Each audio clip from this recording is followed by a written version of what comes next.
अन्य समाचारनी जो बात કરવામાં આવે તો ઉત્તરકાશીના ધરાલીમાં વાદળા ફાટ્યા બાદની સ્થિતિ ભયાવહ હતી અને આ સ્થિતિ વચ્ચે હજુ પણ રાહત કામગીરી ચાલી રહી છે। ત્યારે ધારાલી હર્ષિલ ખીણમાં ચાલી રહેલા રેસ્ક્યુ ઓપરેશનનો આકાશી નજારો સામે આવ્યો છે। ઉત્તરકાશીમાં થયેલી તબાહી બાદના આ દ્રશ્યો પણ ડરામણા છે। હર્ષિલ ખીણની એસડીઆરએફની ડ્રોન ટીમે વિડીયો રિલીઝ કર્યો છે, જેમાં સમગ્ર વિસ્તારમાં થયેલી આપત્તિની તસવીરો જોઈ શકાય છે। આપત્તિ પછી હર્ષિલમાં બનેલું તળાવ જોઈ શકાય છે। બે જગ્યાએ વાદળ ફાટ્યા પછી કાટમાળ અને પથ્થરોએ ભાગીરથી નદીનો માર્ગ રોકી દીધો હતો।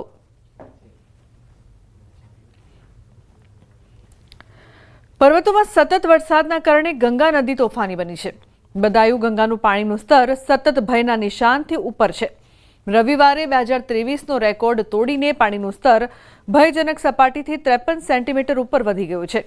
આગામી દિવસોમાં તેમાં વધુ વધારો થવાની સંભાવના છે, તો બીજી તરફ ગ્રામ્ય વિસ્તારોમાં રાહત કાર્ય તેજ કરવામાં આવ્યું છે। 39 પૂરગ્રસ્ત ગામોના લોકોને બોટ અને સ્ટીમર દ્વારા સ્થળાંતર કરવામાં આવી રહ્યું છે। પર્વત પર વરસાદના કારણે હરિદ્વાર, બિજનૌર અને નરોરા ડેમમાંથી પાણી છોડવામાં આવી રહ્યું છે। તેની અસર બદાયુમાં દેખાઈ રહી છે। પાણીના સ્તરમાં વધારો થવાના કારણે ડીએમ અને એસએસપીએ સંબંધિત વિભાગોને સતર્ક રહેવા જણાવ્યું છે। પૂરગ્રસ્ત વિસ્તારોમાં રાહત સામગ્રી, ખાદ્ય પેકેટ્સ અને પીવાના પાણીની સપ્લાય કરવામાં આવી રહી છે। ઉત્તરકાશીની ધરાલી દુર્ઘટના બાદ ચોતરફ ભયનો માહોલ છે। આ દુર્ઘટના એટલી વિનાશક હતી કે એક સુંદર શહેર ક્ષણભરમાં નાશ પામ્યું। ધરાલીથી બનેલી આ દુર્ઘટનાનો બીજો એક વિડીયો સામે આવ્યો છે, જેમાં લોકો કિનારા પરથી ખીરગંગાના ભયંકર સ્વરૂપને જોતા રહ્યા અને પૂર ગ્રામજનોનું બધું જ વહાવી ગયું।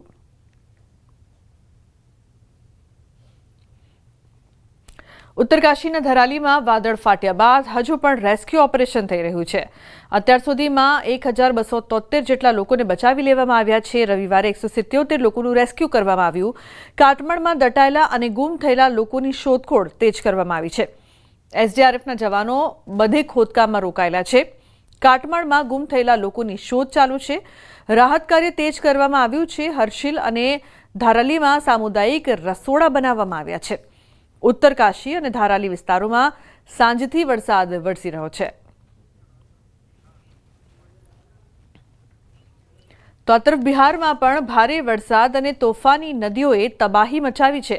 ખાગરિયામાં એક તરફ ગંગા નદી ભયના નિશાનથી 1.68 મીટર ઉપર વહી રહી છે, ત્યાં બુધી ગંડક નદી પણ ભયના નિશાનથી 1.15 મીટર ઉપર વહી રહી છે, જેના કારણે ઘણા વિસ્તારો પૂરથી પ્રભાવિત થયા છે। ખાગરિયાના 17 પંચાયતો પૂરથી પ્રભાવિત થઈ છે। પરબતા બ્લોક અને સદર બ્લોકના લોકો પૂરથી સૌથી વધુ પ્રભાવિત થયા છે। ખાગરિયા દુર્ગાપુર બ્લોકના દુર્ગાપુર ગામની વાત કરીએ તો અહીં પૂરનું પાણી ઘરોમાં ઘૂસી ગયું છે। આખું ગામ પૂરના પાણીમાં ડૂબી ગયું છે। આવી સ્થિતિમાં પૂર પીડિતોએ આખા પરિવાર સાથે છતને પોતાનું ઘર બનાવી લીધું છે। તેઓ છત પર પ્લાસ્ટિકની ચાદર લટકાવીને કોઈક રીતે જીવવા માટે મજબૂર છે।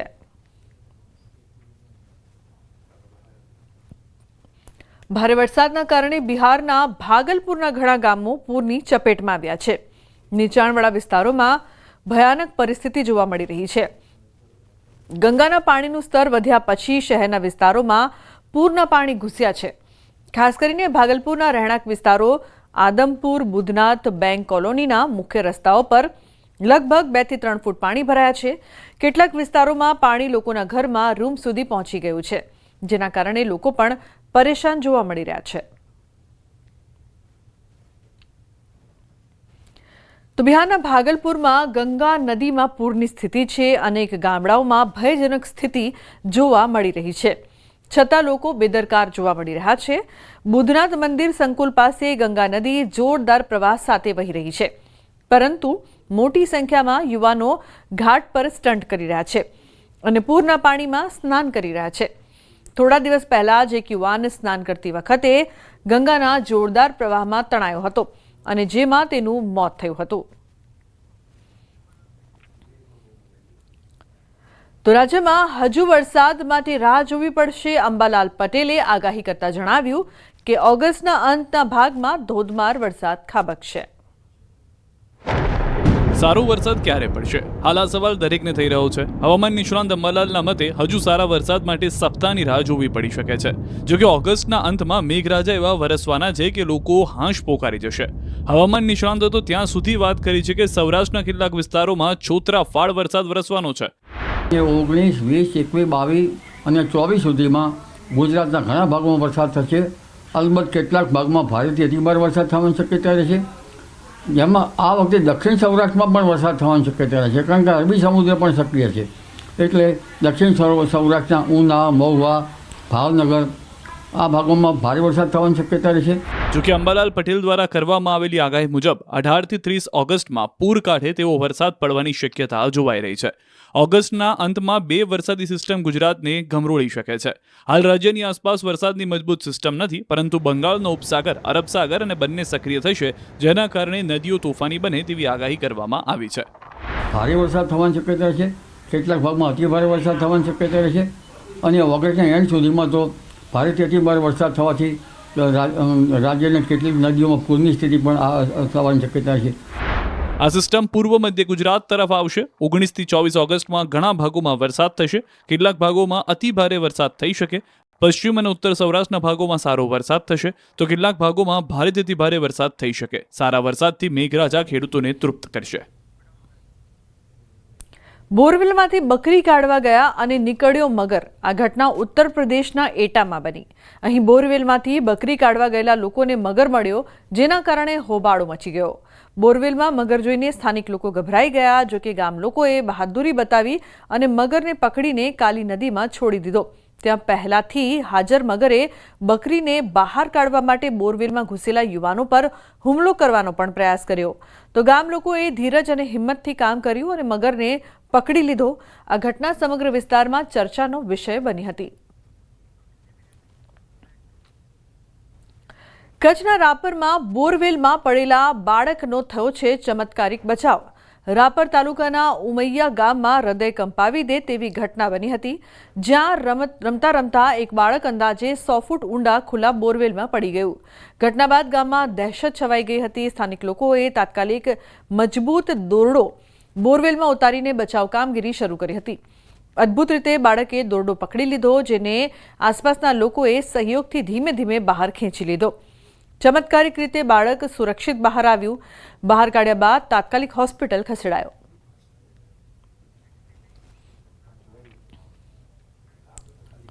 આ તરફ શ્રાવણના ત્રીજા સોમવારે સોમનાથ દાદાના દર્શન માટે ભક્તોનું ઘોડાપૂર ઉમટ્યું.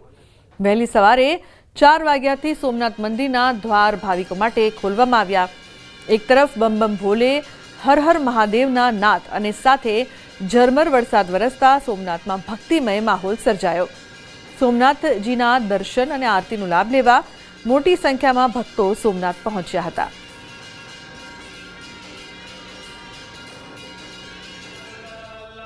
અમે આજે શ્રાવણ મહિનાનો પવિત્ર દિવસ છે, સોમનાથ મહાદેવના મંદિરે આવ્યા છીએ. સવારના લાઈનમાં ઊભા હતા, એક દર્શન કર્યા, પછી આરતીના દર્શન ફરી કરી. બહુ મજા આવી અને વ્યવસ્થા બધી સરસ છે. हमारे हिंदू धर्म में हमारा शिव और पार्वती का ये सावन का महीना है, इसलिए मैं सभी हिंदुओं से सबसे बोलना चाहती हूँ कि हर आदमी अपने शिव धर्म को अपने इस मंदिर में आए और सोमनाथ के दर्शन करे अच्छे से. હું કેટલી ભાગ્યશાળી છું કે શ્રાવણ મહિનામાં આવી, શ્રાવણ મહિનાના ત્રીજા સોમવારે આરતીના સમયે અમને ભગવાન સોમનાથજીનો દર્શન થયો. ખૂબ જ ભાગ્યશાળી છું. અહીંયા ઘણી બધી સુવિધાઓ બહુ સારી છે. પવિત્ર શ્રાવણ માસનો આજે ત્રીજો સોમવાર છે અને ત્રીજા સોમવારને લઈ વહેલી સવારથી જ સોમનાથ મંદિર ખાતે ભાવિકો છે તે મોટી સંખ્યામાં ઉમટી પડ્યા હતા. તો સાથે સાથે આજે શ્રાવણ મહિનાના ત્રીજા સોમવારે વાદળછાયા વાતાવરણ વચ્ચે મેઘરાજાએ પણ સોમનાથ મહાદેવ છે તેઓને અમે વર્ષાને સાટણા કર્યા હતા. કારણ કે આજે ત્રીજો સોમવાર છે શ્રાવણ માસનો અને 3 સોમવાર પૈકીના 2 સોમવારો છે તે ગીર સોમનાથ જિલ્લાની અંદર વરસાદની ક્યાંક ને ક્યાંક અસર છે અને ત્યારે આજે ત્રીજા સોમવારના દિવસે જ્યારે મેઘરાજાએ અમી સાટણા કર્યા હતા ત્યારે ક્યાંક ને ક્યાંક ભાવિકો પણ હવે વરસાદની આશા રાખીને બેઠા છે. તો વહેલી સવારથી જ જ્યારે 4 વાગે સોમનાથ મહાદેવનું મંદિરના દ્વાર ખુલ્લા ત્યારથી ભાવિકો છે તે મોટી સંખ્યામાં ઉમટી રહ્યા છે અને ખાસ કરીને સોમનાથ મહાદેવના દર્શન કરી અને ધન્યતા અનુભવી રહ્યા છે. દિનેશ સોલંકી, ન્યૂઝ 18 ગુજરાતી, ગીર સોમનાથ. આ તરફ ભરૂચમાં હિન્દુ ધર્મ સેના દ્વારા ભવ્ય સમરસ કાવડ યાત્રા યોજાઈ 108 કાવડ યાત્રીઓએ પ્રગટેશ્વર મહાદેવથી સ્તંભેશ્વર મહાદેવ સુધી ભક્તિમય પ્રસ્થાન કર્યું. ભરૂચ જિલ્લામાં સૌ પ્રથમવાર હિન્દુ ધર્મ સેના દ્વારા ભવ્ય સમરસ કાવડ યાત્રાનું આયોજન કરવામાં આવ્યું. ભરૂચના ડભોયાવાડ ખાતે આવેલા પ્રસિદ્ધ પ્રગટેશ્વર મહાદેવ મંદિરથી સંતો મહંતો અને આગેવાનોના હસ્તે યાત્રાને ઝંડી બતાવીને પ્રસ્થાન કરાવાયું. આ યાત્રાનો મુખ્ય ઉદ્દેશ ભક્તો માટે આધ્યાત્મિક આનંદ, સમાજમાં શાંતિ અને એકતા પ્રસ્થાપિત કરવી તથા ભક્તિભાવ અને સંસ્કૃતિ સાથે જોડાણ વધારવાનો છે. સુરતમાં 15 ઓગસ્ટને લઈને તિરંગા યાત્રાનું આયોજન કરાયું હતું. તિરંગા યાત્રામાં કેન્દ્રીય મંત્રી સી.આર. પાટીલ, ગૃહરાજ્યમંત્રી હર્ષ સંઘવી પણ જોડાયા હતા. ત્યારે આ કાર્યક્રમમાં હર્ષ સંઘવીએ કહ્યું કે આ વખતની તિરંગા યાત્રાની થીમ સ્વચ્છતા ઉપર છે. તિરંગા યાત્રામાં દેશના લોકો જોતા રહી જાય તે પ્રકારે સ્વચ્છતા અંગેનો વ્યવહાર આપણે સૌએ રાખવાનો છે. एक भी तिरंगो के कोई भी प्रकार की प्लास्टिक की बोतल के कागलियाओ आपने आ यात्रा दरमियान रोड पर ना रखवी જોઈએ કારણ કે આ વખતની તિરંગા યાત્રાની થીમ એ સ્વચ્છતા ઉપર છે અને સુરત શહેર આપણું સ્વચ્છતામાં નંબર 1 હોય ત્યારે આ યાત્રા પતે ને તો દુનિયાના લોકો જોતા રહી જાય કે હજારો લોકો આવ્યા પરંતુ રસ્તા ઉપર કોઈ જગ્યા પર એક બી કાગળ કે પ્લાસ્ટિકની બોટલ ના મળી. આ તરફ અમદાવાદના વાડજ વિસ્તારમાં સામાન્ય બાબતે બબાલ થઈ હતી. વાડજ વિસ્તારમાં દરવાજા ખોલવા બાબતે પાડોશીઓ વચ્ચે મોટી બબાલ થઈ. આ બબાલમાં એક વ્યક્તિને ઢોર માર પણ મારવામાં આવ્યો. આ સમગ્ર ઘટના સીસીટીવીમાં કેદ થઈ છે. આ મુદ્દે પોલીસે અરજી લીધી છે. તો દરવાજો ખોલવા બાબતે પાડોશીઓ વચ્ચે બબાલ થઈ હતી, જે મારામારીમાં પરિણમી હતી. સમગ્ર ઘટનાના સીસીટીવી પણ સામે આવ્યા છે. પોલીસ દ્વારા આ અંગે અરજી લેવામાં આવી હતી.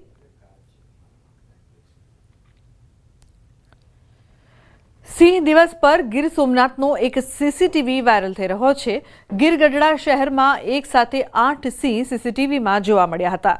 ગત મોડી રાત્રે એક સાથે 7 સિંહોનું ટોળું ગામની વચ્ચે લટાર મારતું દેખાયું. 7 સિંહોના ટોળાના કારણે લોકોમાં ભયનો માહોલ છે. તો 8 સિંહ એક સાથે જોવા મળ્યા હતા. ગીર ગઢડામાં રાત્રે 8 સિંહ એક સાથે જોવા મળતા શહેરમાં ભયનો પણ માહોલ છે.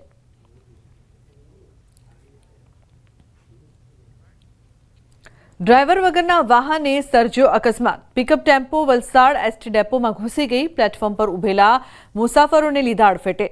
બાળકે ટેમ્પોની હેન્ડબ્રેક ઉતારી દેતા અકસ્માત સર્જાયો. ડેપો પરિસરમાં પાર્ક કરીને ચાલક ગયો હતો ચા પીવા માટે. અકસ્માતમાં એક મહિલાને ઈજા પહોંચી છે. સમગ્ર અકસ્માતની ઘટનાના સીસીટીવી સામે આવ્યા છે. ડ્રાઈવર વગરના વાહને અકસ્માત સર્જ્યો હતો. સમગ્ર ઘટના સીસીટીવીમાં કેદ થઈ છે. પિકઅપ ટેમ્પો વલસાડ એસટી ડેપોમાં ઘૂસી ગઈ હતી. સુરતના ઉત્તરાયણ વેલંજા વિસ્તારમાં જીવલેણ હુમલો થયો છે. પ્રોપર્ટીના ઝઘડામાં જીવલેણ હુમલો. પ્રદીપભાઈ દયાળભાઈ વ્યાસ નામના શખ્સ પર હુમલો કરવામાં આવ્યો. હુમલાને લઈને ઉત્તરાયણ પોલીસના ફરિયાદ નોંધાઈ છે. તો પ્રોપર્ટીને લઈને ઝઘડો થયો હતો, જેમાં જીવલેણ હુમલો કરવામાં આવ્યો. સમગ્ર ઘટના સીસીટીવીમાં કેદ થઈ છે, જેના આધારે પોલીસ દ્વારા વધુ તપાસ કરવામાં આવશે. રાજકોટમાં અસામાજિક તત્વો બેફામ બન્યા છે. પેટ્રોલ પંપ પર સિગરેટ પીવાની ના પાડતા બબાલ થઈ છે. કોઠારિયા ગામ પાસેના પેટ્રોલ પંપની આ ઘટના છે. સમગ્ર ઘટનાના સીસીટીવી સામે આવ્યા છે. પેટ્રોલ પંપના સ્ટાફ ઉપર છરી વડે હુમલો કરી ગંભીર ઈજા પહોંચાડી હતી. સમગ્ર મામલાને લઈને આજે ડેમ પોલીસ મથકમાં ફરિયાદ નોંધાઈ છે. 2 અજાણ્યા શખ્સો વિરુદ્ધ ફરિયાદ નોંધાવી છે. અમદાવાદના સાણંદમાં મિત્રની જ હત્યા કરનારા હત્યારા મિત્રો ઝડપાયા છે. પોલીસે મૃતક યુવક નિરંજન શર્માના 2 મિત્રો રવિકુમાર રાય અને સોનલ ઘાટની ધરપકડ કરી છે. જ્યારે સન્ની મંડલ નામનો આરોપી ફરાર છે. મૃતકનું ઓશિકા વડે મોઢું દબાવી રાખ્યું હતું, જેના કારણે શ્વાસ રૂંધાવાથી મોત નીપજ્યું. સાણંદના પાંજરાપોળ નજીક અવાવરૂ જગ્યાએથી 10 જૂનના રોજ એક મૃતદેહ મળી આવ્યો હતો. બાદમાં પોલીસ તપાસમાં યુવકની ઓળખ થઈ. મૃતક મૂળ બિહારનો છે અને સાણંદની એક કંપનીમાં કામ કરતો હતો. મૃતકનો પરિવાર આર્થિક સદ્ધર હોવાની જાણ મિત્રોને થતાં ખંડણી માંગવાનો પ્લાન બનાવ્યો હતો. ખંડણીના ઈરાદે રૂમમાં લઈ જઈ મોઢું દબાવીને હત્યા કરી અને બેગમાં મૃતદેહ ભરીને અવાવરૂ જગ્યાએ ફેંકી. બેગ લઈ તે પરત જતા રહ્યા હતા. એને ઉપર જે તકીઓ મૂકીને એને સફોકેશનથી જો એને બેભાન કરવાની કોશિશ કરી હતી અને તે વખતે જો એની બેભાન થઈ ગયો હતો. થોડી વખત પછી એને કોઈ પણ બોડીમાં મૂવમેન્ટ ના જોતા પછી એને જોયો તો એમને ખબર પડી કે જો માણસ મરી ગયો છે. એક ટ્રોલી બેગ લાવ્યા હતા और એ ટ્રોલી બેગમાં આ બોડી સંતાડીને નજીકમાં પાંજરાપોળમાં જે બોડી મૂકીને આ બેગ લઈને જો ત્યાંથી નાસી ગયા હતા. અમદાવાદના વટવામાં રવિવારે ફાયરિંગની ઘટના સામે આવી છે. શ્યામપ્રસાદ મુખર્જી નગરમાં 3 શખ્સોએ અંગત અદાવતમાં 4 રાઉન્ડ ફાયરિંગ કર્યું. પોલીસ, એલસીબી સહિતનો સ્ટાફ ઘટના સ્થળે પહોંચ્યો હતો. પોલીસે 3 આરોપી સામે ગુનો નોંધીને શોધખોળ હાથ ધરી. 2 વર્ષ અગાઉ મહિલાએ ઇમરાન ઉર્ફે ગામડિયા સામે ખંડણીની ફરિયાદ નોંધાવતા 2 વર્ષની સજા થઈ હતી. ત્યારબાદ ઇમરાન સજા પૂરી કરીને જેલમાંથી બહાર આવતા 10 ઓગસ્ટે ઇમરાન લઈક ઉર્ફે મુલ્લા અને કલીમ ભૈયાએ ભેગા મળીને फायरिंग કર્યું. पहले रोड पे बाहर एक फायरिंग करी इन लोगों ने, हवा में चला दी और मेरे घर के पास आके इन लोगों ने 4 फायरिंग करी. घर के अंदर से 3 गोली मिली है मेरे. ये लोग ने मेरे साथ पहले 2 साल पहले मैंने ये लोगों के ऊपर केस करा था. ये लोग ने 2 साल जेल काटी और ये लोग अभी छूट के आए 2 तारीख को. બુલેટિનના અંતે નજર કરી ટોપ 3 ન્યૂઝ પર. અમદાવાદના નહેરુનગર પાસે કારની ટક્કરથી 2 લોકોના મોત. સુરતના લિંબાયતમાં ચપ્પાના ઘા મારીને યુવકની હત્યા. શ્રાવણના 3જા સોમવારે સોમનાથમાં ઉમટ્યું ભક્તોનું ઘોડાપુર.